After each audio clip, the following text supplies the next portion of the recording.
สวัสดีครับที่เห็นเป็นชุดอุปกรณ์ไขควงสำหรับซ่อมมือถือ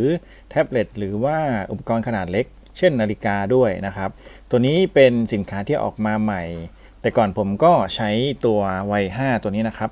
ซึ่งรุ่นนี้จะมี 24 ตัวอยู่ด้านในก็คิดว่าเยอะแล้วนะแต่ปรากฏว่าสินค้าที่วางขายใหม่ก็มาเยอะกว่านะครับน่าสนใจ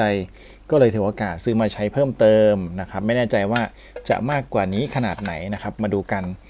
สำหรับตัวนี้วางขายในนามหลายยี่ห้อมากนะครับเป็นสินค้า OEM ร้านที่ผมซื้อเป็นร้านที่อยู่ในแบรนด์โอเรียนะครับสำหรับตัวนี้เขาบอกว่ามีอยู่132ชิ้นใน1กล่องนะครับก็คิดว่าน่าจะเยอะพอสมควรนะครับมาดูกันว่ามีอะไรบ้างก่อนอื่นด้านข้างนะครับเขาเขียนไว้ว่ามีชิ้นส่วนที่จำเป็นอยู่ตามนี้นะครับก็น่าจะเป็นส่วนหัวส่วนมีดนะครับมีมีดด้วยมีจุกดึงนะครับน่าจะเป็นจุกดึงจอมือถือส่วนอื่นๆที่ตัวนี้น่าจะเป็นตัวเอาไว้ขัดนะครับแล้วก็ส่วนที่เป็นพลาสติกนะครับส่วนที่เป็น Dual Head พลาสติกเอาไว้สลับแซะนะครับแล้วก็ส่วนที่เป็นขาเชื่อมต่อให้ยาวขึ้นรวมถึงปิกนะครับผมไม่แน่ใจว่าผมเข้าใจถูกทั้งหมดหรือเปล่าก็เอามาให้ชมกันใกล้ๆนะครับสำหรับลักษณะก็เป็นแบบนี้ส่วนรายละเอียดนะครับตามนี้ขออนุญาตข้ามไวๆนะครับเห็นตรงนี้นะครับที่เขาเขียนว่าโอเรียนะครับแต่จริงๆแล้วมันก็คือสินค้า OEM ดีๆนี่เองนะครับส่วนด้านข้างตรงนี้เขียนรายละเอียดครับว่ามีอุปกรณ์อะไรบ้างนะครับเป็นหัวแฉกเขาจะเขียนว่าฟิลิปนะครับแล้วก็เป็นหัวแบนเป็นลักษณะหัวแปดเหลี่ยมเป็นซ็อกเก็ตบางอย่างผมก็ไม่เคยใช้นะตรงนี้เป็นรูปดาวนะครับเป็นรูปดาวอีกแบบหนึ่ง3แฉกนะครับแล้วก็เป็นรูปดาวอีกแบบนะครับสามเหลี่ยมสี่เหลี่ยมรวมถึงเป็นลักษณะแฉกแบบ4แฉกแต่ว่ามีจุดเล็กๆด้วยนะครับเป็นหัว U โอ้เยอะแยะมากมายตามนี้นะครับ132ชิ้นมาดูภายในกันนะครับกล่องเป็นเกือบจะเป็นสี่เหลี่ยมจัตุรัสนะครับนี่นะที่เขาเขียนว่า132ชิ้น in one screwdriver set นะครับเป็นกล่องขนาดกระชับมือเล็กๆพอดีมือเลยนี่นะครับ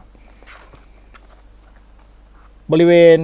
ด้านในกล่องจะแบ่งเป็น2ส่วนแบ่งครึ่งนะครับเราเปิดตรงนี้นะครับแล้วบริเวณด้านนี้จะมีฝั่งซ้ายเป็นไขควงนะครับแล้วก็เครื่องมือต่างๆอยู่ทางขวามือนะครับส่วนแผ่นนี้เอาไว้ปิดตอนที่พับเฉยๆนะครับมีที่เก็บน็อตด้วยด้านบนตรงฝาตรงนี้นะครับเวลาที่เราถอดน็อตจากแท็บเล็ตจากมือถือเพื่อไม่ให้หายเขาจะมีที่ให้ใส่1 2แล้วก็ชุดน็อตเล็กก็1 2 3 4 12ช่องนะครับรวมถึง AB ตรงนี้ด้วยแล้วก็มี storage box สำหรับใส่อุปกรณ์ต่างๆตอนที่เราซ่อมนะครับเพื่อไม่ให้สลับกันเราก็เขียนมาร์กตามช่องเอาไว้แล้วก็ใส่น็อตบริเวณนี้นะครับสะดวกดีบริเวณช่องตรงนี้มีปิกด้วยเป็นปิกสลับแซะนะครับมีหลายแบบหลายขนาดนะปิกชุดนี้ก็เป็นพวกปิกงัดจอเป็นปิกงัดด้านหลังสลับแซะกาวติดจออะไรพวกนี้นะครับเอาไว้กรีดนะพวกนี้ก็มีอยู่หลายชิ้นเลยนะครับเขาซ่อนเอาไว้ตรงนี้ส่วนใหญ่ก็จะได้ใช้กับกรณีซ่อมจอแล้วก็มือถือประเภทติดกาวนะครับบางรุ่นก็อาจจะไม่ได้ใช้อย่างผมเนี่ยผมใช้ปิกกรณีที่ผมซ่อมนาฬิกามาแล้วนะครับส่วนตรงด้านบนเนี่ยไม่มีน็อตมาให้นะครับเป็นช่องว่างเปล่าๆมีแค่ปิกนะครับพอปิดฝาแล้วอาจจะเป็นแบบนี้ก็ตรงนี้จะแบ่งครึ่งมานะครับมาดูด้านในกันด้านในบริเวณนี้ก็จะเป็นน็อตแต่ละแบบดูใกล้ๆได้เลยนะครับค่อนข้างเยอะถึงเยอะมากนะครับก็ไม่รู้ว่าจะใช้ยังไงหมดนะครับมันจะมีอะไรแปลกๆขึ้นมาใหม่นะครับเป็นกรณีสวมหัวน็อตแบบนี้มีแฉกมีสวมหัวน็อตขนาดเล็กตัวผู้ตัวเมียสามเหลี่ยมนะครับน็อตเล็กน็อตใหญ่แฉกใหญ่แฉกเล็กเข้าใจว่าแบนใหญ่แบนเล็กก็มีครบเซตนะครับอย่างตรงนี้เนี่ยก็จะเป็นอีกแบบหนึ่งเข้าใจว่าอย่างตรงนี้เล็กสุดนะครับเล็กสุดตรงนี้ก็จะเป็นแฉกเล็กเล็กสุดๆเลยเข้าใจว่าน่าจะเอาไว้ใช้กับพวกมือถืออย่างเช่นถ้าเกิดเป็นพวก iPhone ก็จะเป็นตัวนี้ครับเล็กๆแถวนี้เลยนะครับแถวที่เป็นตัว T นะครับ เข้าใจว่าน่าจะมีครบเราสามารถเอาไปวัดแล้วก็ใช้งานได้ค่อนข้างดูดีสวยต้องบอกว่ามาครบมากๆนะครับตรงนี้เป็นคัตเตอร์ก็สามารถที่จะแกะตรงนี้ได้นะครับแบบนี้เลยเป็นคัตเตอร์ค่อนข้างแข็งแรงแต่เบานะตัวเรือนเนี่ยตรงนี้เป็นอลูมิเนียมนะครับไม่ได้เป็นสแตนเลสเข้าใจว่าน่าจะเป็นสินค้าราคาถูกนะครับส่วนตรงนี้ที่เป็นด้ามไขควงจับถนัดมือแน่นมากด้านหลังหมุนได้แต่เป็นยางนะครับด้านหลังเป็นพลาสติกนะก็น่าจะเป็นการประหยัดต้นทุนนั่นแหละนะครับบริเวณนี้เป็นอลูมิเนียมไม่ใช่สแตนเลสแต่ว่าตรงหัวเนี่ยตรงนี้สามารถเลื่อนได้เลื่อนออกมาได้ค่อนข้างออกแบบมาได้ดีต่อขนาดยาวๆก็ได้นะครับประมาณนี้ส่วนตรงนี้หมุนไม่ได้นะตรงปลายเนี่ยล็อกมานะครับล็อกมาเพื่อให้ใส่กับตัวนี้พอดี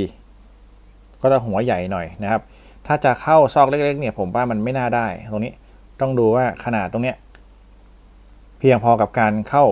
รูน็อตบางชนิดหรือเปล่านะครับต้องเช็คก่อนด้วยแต่ปกติผมก็มองว่ามันอเนกประสงค์อยู่แล้วนะน่าจะเพียงพอกับการใช้งานนะครับ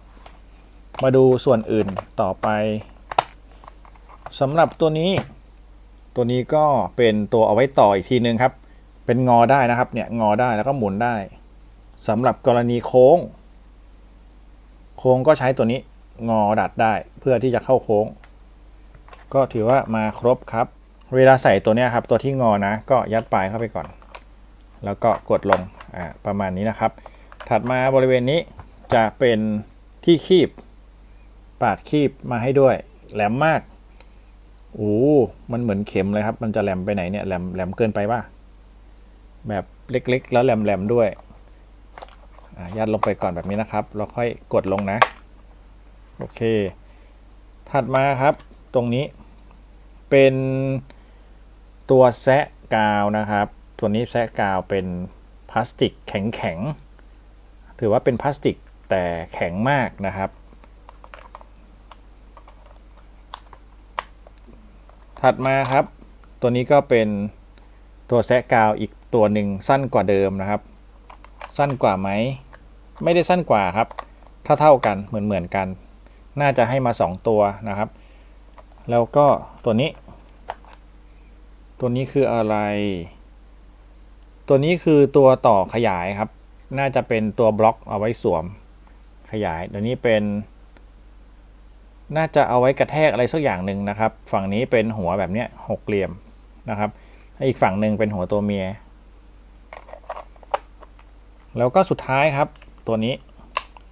ถือว่าเอาไว้ดูดจอจุกยางเท่านั้นเองนะครับอาจจะเป็นกับการดึงการดูดจอหลังเครื่องอะไรประมาณนี้